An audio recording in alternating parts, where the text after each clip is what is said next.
Hey everyone, I'm back, and this time it's an instructional video. Something that's becoming, I think, increasingly more important now that a lot of Patreons are offering supported models as part of their monthly offering, like Artisan Guild Patreon, which is the #1 Patreon, by the way, for 3D printing, has the most subscribers, and now they're offering models supported by me free of charge, meaning you pay the $10, you get the supported models.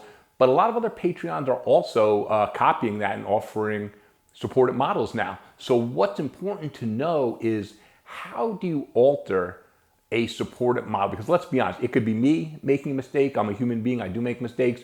But I've also seen, I'm not going to call out any of the Patreons, but I've seen some pretty poorly supported models offered by their Patreons. And hey, it's understandable. Some of them are really small. It's maybe one guy doing the sculpting and the supports. Can't expect them to be a support expert. So how do you change or alter the supports to make these models more printable? But the point of a pre-supported tier or a pre-supports coming with models is to save you time. So what I'm going to show you is how to start with the supported model you get from someone and how to alter it or change it to make sure that it's actually printable. So this is, I think, like I said, becoming more and more important. Yes, a supported model, even if it's not done that well, will save you time if you do what I'm about to show you. So let's not waste any time. Let's jump into Chitubox and learn how to make these models work better for you. Thanks. Okay, so what we're looking at here is a model from Artisan Guild, which I had supported perfectly, actually. But now I've come in and I made a few mistakes that you might find when you get a model from somebody else. So first thing I look from above and different angles to see if is there any support that I feel might be bonded to the model, printed too close, and even though it might not physically be touching, it's so close that it's going to bond. And I see down here, this one is going to bond right here. That's terrible. So what I do is I go into the Chitubox version. Look, if they give you an STL version, you can't change it. So that sucks. Hopefully they're all giving you Chitubox project versions, not just STLs.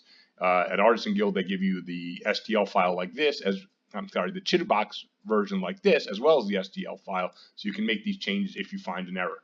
So this one's going to bond. So all I do is I go over here, I click edit. I click where it looks like it's going to touch, and I just move it out. Now it won't bond. That's one type of error that I see that I fix.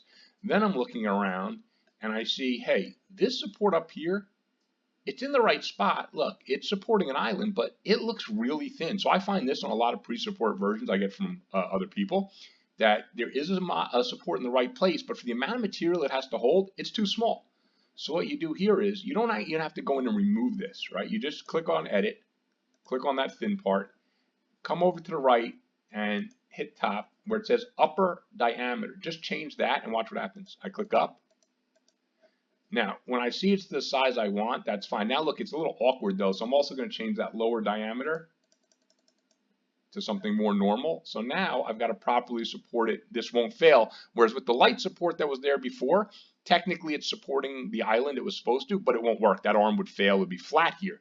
So the other thing I find is go down to the bottom, and when I deconstruct this model, and I always look for the lowest points everywhere, arms, legs, whatever, and I look over here, I say, okay, there's a missed spot here. But also, I'm looking at the support that's going to support the lowest part of this model as it goes up. This support is really anchoring the entire model, so to speak, at first. So what I want to do is I want to click on that one, click on my edit, and I want that upper diameter to be a lot bigger, and the lower diameter of it so it matches. Okay, and then if you find a spot that's missed, right, as you come in, you say, wait, there should really be one here, because there's not only is there an island, but this is really important. So I would do this. So basically, those three errors that I just found, if you get the Chitubox project version of the file, you can go in and correct that. Now let's talk about scaling. So if you're going to scale this model down, then even with mine, this is my version. If you're going to scale this down, say 20%, well, you might say, man, at 20% down, something like this, long thin support, 20% down may not make it. So what you're going to do is, and I'm not going to do it for all of them, I'll just show you on one. You're going to click on that, click on edit, click on that top part. Now again, let's just go up. We're going to shrink by 20%. So let's make that upper diameter, 20% would be 1/5. So let's make that 30.30. See how it got thicker? Now, when I scale this down, so I'm in the to-do box. So I go to all those thin ones, right? I would just go to each one and say, okay, I'm going to scale it up. So I scale it up like this. Then you just, after you do that, you just come over here. You do save as. When you save it, you want to change the name so you don't overwrite your original file. So let's just call it Jerkin A supported for scaling. So now what I've done is I altered it in the Chitterbox project. Now I'm saving it for scaling. Then I come over here and I throw this one out. And then I go and open the one that I saved for scaling. Now it's coming in as an STL. Now that it's an STL, I can safely resize it without losing my supports. So now here it's smaller, but those supports that I changed are now thicker, better chance of holding up.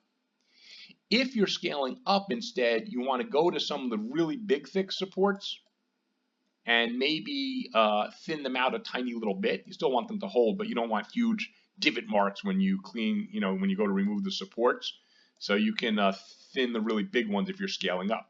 So that's how you can fix errors, and that's how you do your scaling. So I hope this helps all you guys. I hope you learned something. Hope this results in you getting better 3D printed models. Enjoy. Thanks for watching, and happy 3D printing.